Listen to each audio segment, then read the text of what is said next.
Assalamualaikum warahmatullahi wabarakatuh. Perkenalkan, saya Hanifah Rahmi Sirait dengan NIM 0305202029. Saya dari Pendidikan Matematika Fakultas Ilmu Tarbiyah dan Keguruan Universitas Islam Negeri Sumatera Utara. Baiklah, di sini saya akan menyampaikan materi tentang karangan.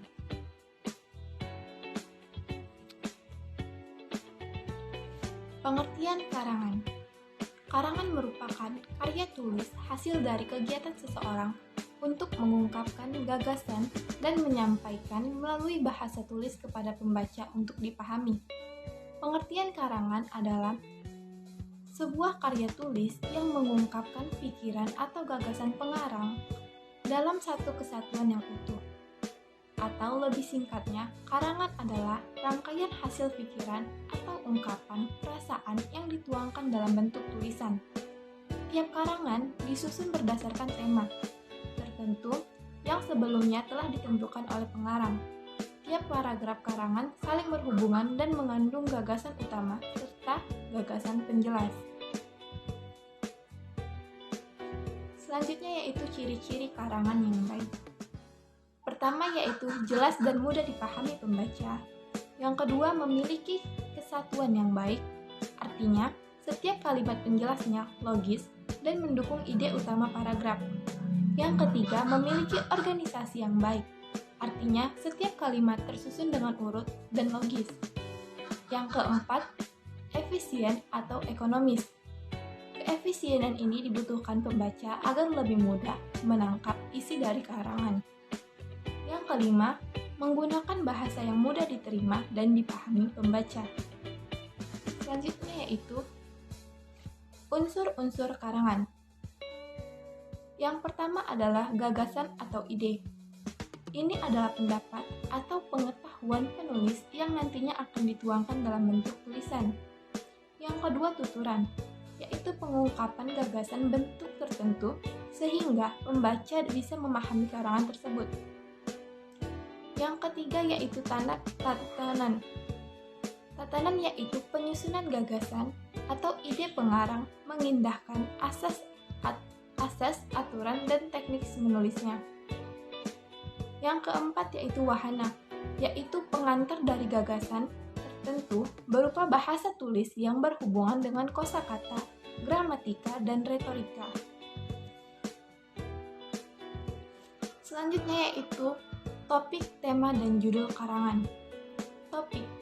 Topik adalah inti utama dari seluruh isi tulisan yang hendak disampaikan atau lebih dikenal dengan topik pembicaraan.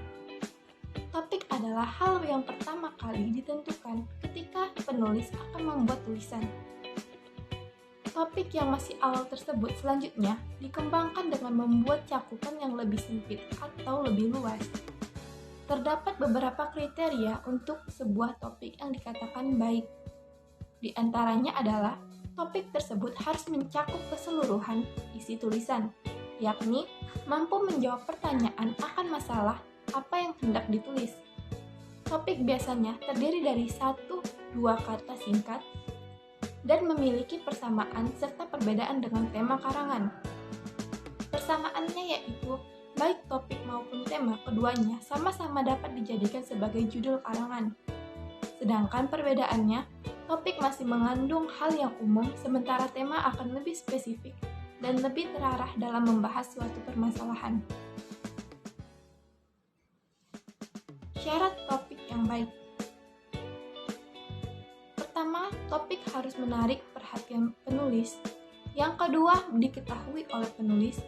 Yang ketiga, jangan terlalu baru, jangan terlalu teknis, dan jangan terlalu kontroversial. Yang keempat, bermanfaat. Yang kelima, jangan terlalu luas. Yang keenam, harus berada di sekitar kita. Yang ketujuh, topik dipilih harus menarik. Yang kedelapan, ruang lingkup sempit dan terbatas. Yang kesembilan, topik yang dipilih memiliki data dan fakta yang objektif. Yang ke-10, topik dipilih harus kita ketahui prinsip-prinsip ilmiahnya. Topik yang dipilih jangan terlalu baru. Yang ke-11 yaitu topik yang dipilih memiliki sumber acuan. Selanjutnya yaitu pembatasan topik. Yang pertama, tetapkanlah topik dalam kedudukan sentral. Yang kedua, ajukan pertanyaan apakah topik tersebut masih dapat diperinci atau tidak. Bila dapat dirinci, maka tetapkanlah. Yang ketiga, tetapkanlah yang mana subtopik yang akan dipilih. Yang keempat, ajukan pertanyaan apakah subtopik yang dipilih masih dapat dirinci lebih lanjut atau tidak. Yang kelima, lakukan proses di atas secara terus-menerus sehingga dapat mendapatkan sebuah tema. Pembahasan topik sekurang-kurangnya dapat membantu pengarang dalam beberapa hal. Contohnya, memungkinkan penulis penuh dengan keyakinan dan kepercayaan bahwa topik tersebut benar-benar diketahui.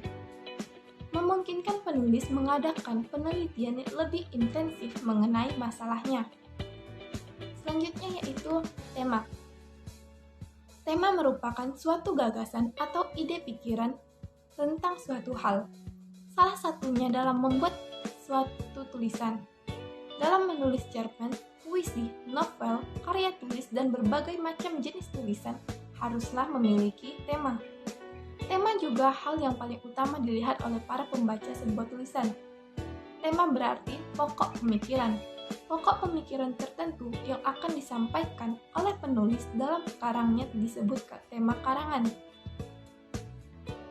Selanjutnya yaitu sumber-sumber mendapatkan tema. Sumber-sumber mendapatkan tema dapat kita lihat dari sumber-sumber untuk menulis sebuah tema.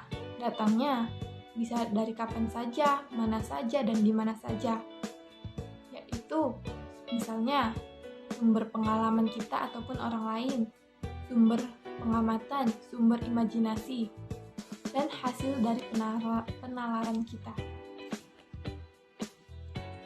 Selanjutnya yaitu syarat tema yang baik. Yang pertama, tema menarik perhatian penulis.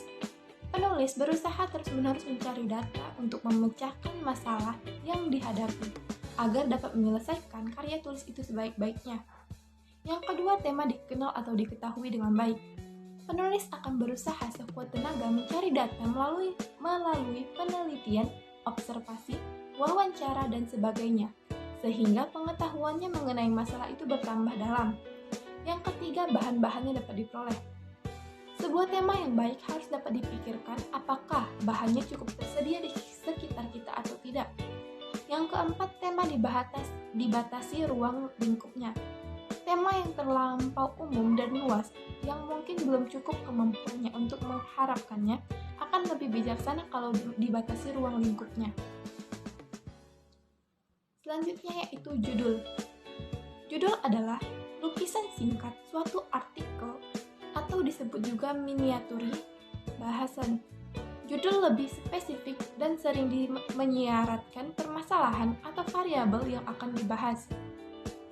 Fungsi judul yaitu merupakan identitas atau cermin dari jiwa seluruh tulisan. Yang kedua, temanya menjelaskan diri dan menarik sehingga mengundang orang untuk membaca isinya. Yang ketiga, gambaran global tentang arah, maksud, tujuan, dan ruang lingkupnya. Yang keempat, relevan dengan seluruh isi tulisan, maksud, masalah, dan tujuannya. Selanjutnya yaitu syarat judul yang baik. Yang pertama, asli, provokatif, harus berbentuk frasa, logis, relevan, singkat, menarik perhatian, dan sesuai dengan isi. Judul dibagi menjadi dua macam. Yang pertama, judul langsung dan judul tak langsung. Judul langsung yaitu judul yang erat kaitannya dengan bagian utama berita, sehingga hubungannya dengan bagian utama nampak jelas. Judul tak langsung yaitu judul yang tidak langsung hubungannya dengan bagian utama berita, tapi tetap menjiwai seluruh isi karangan atau berita. Selanjutnya yaitu bentuk-bentuk kerangka karangan. Bentuk kerangka karangan berdasarkan perumusan template terbagi 3. Yang pertama, kerangka kalimat. Kerangka kalimat mempergunakan kalimat deklaratif atau berita yang lengkap untuk merumuskan setiap topik, subtopik maupun sub-subtopik. Yang kedua, kerangka topik. Kerangka topik dimulai dengan perumusan tesis dalam sebuah kalimat yang lengkap. Yang ketiga, gabungan antara kerangka kalimat dan kerangka topik. Kerangka karangan yang menggabungkan antara kalimat dan kerangka topik. Selanjutnya yaitu bentuk karangan berdasarkan rinciannya. Terdapat dua. Yang pertama, kerangka karangan sementara. Yang kedua, kerangka karangan formal. Kerangka karangan sementara atau non-formal merupakan suatu alat bantu sebuah penuntun bagi suatu tulisan yang terarah. Sekaligus ia menjadi dasar untuk penelitian kembali guna mengadakan perombakan-perombakan yang dianggap perlu. Kerangka karangan formal biasanya timbul dari penimbangan bahwa topik yang akan digarap bersifat sangat kompleks atau suatu topik yang sederhana tetapi penulis tidak bermaksud untuk segera mengarahnya. Selanjutnya yaitu pola penyusun karangan. Pertama, pola alamiah. Pola alamiah adalah suatu urutan unit-unit kerangka sesuai dengan keadaan yang nyata di alam. Sebab itu, susunan alamiah itu didasarkan pada ketiga atau keempat dimensi dalam kehidupan manusia. Atas, bawah, melintang, menyeberang, sekarang, nanti, dulu, sekarang, timur, barat, dan sebagainya.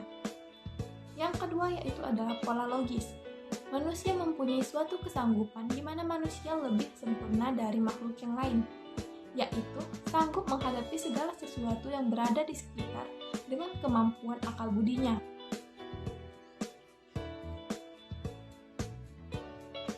Jenis-jenis karangan. Yang pertama yaitu karangan narasi. Karangan narasi adalah karangan yang menyajikan serangkaian peristiwa yang biasanya disusun menurut urutan waktu. Yang termasuk narasi ialah cerpen, novel, roman, kisah perjalanan, biografi, autobiografi. Yang kedua yaitu karangan deskripsi. Karangan deskripsi ialah karangan yang menggambarkan atau melukiskan suatu seakan-akan pembaca melihat, mendengar, merasakan, mengalaminya sendiri. Yang ketiga yaitu karangan eksposisi.